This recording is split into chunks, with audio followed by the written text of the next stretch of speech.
немає нас, нема трипілля,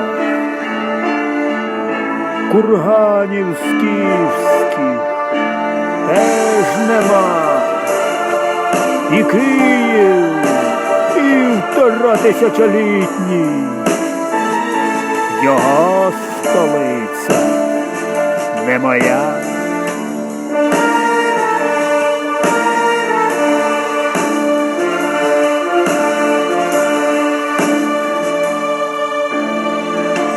Спасибі, Ленін, що придумав трипілля і кургани ті, і Київ 1500-літній,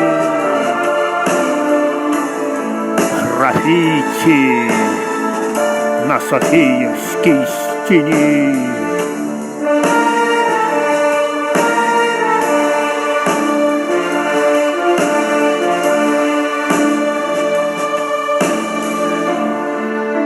Немає їх, мої солдати, ідіть туди і поверніть трипілля, скіфські кургани, Софію, що належить вам, не їм.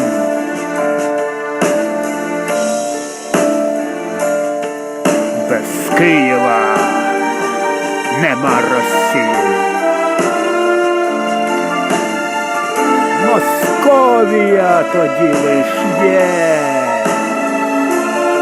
Ви московити чи великі Петра нащадки?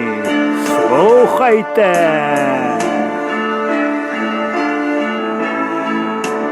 Виновны мы,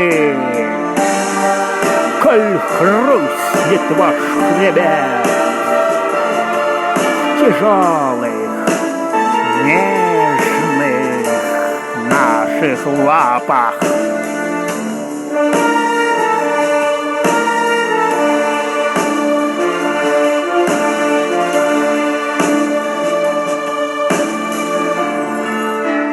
Немає їх. Пішли солдати, трипілля брати і кургани ті, і раптом спалах їм у вічі. Їх же ж немає. Хто ж зустрів? Запалив вогонь на захист трипілля і курганів тих, Софії, Києва на захист. Це не від нас вогонь, від них.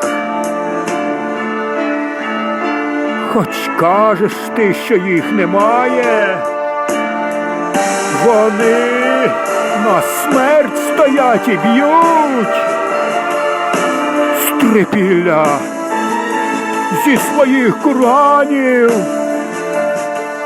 з Софії Київської йдуть.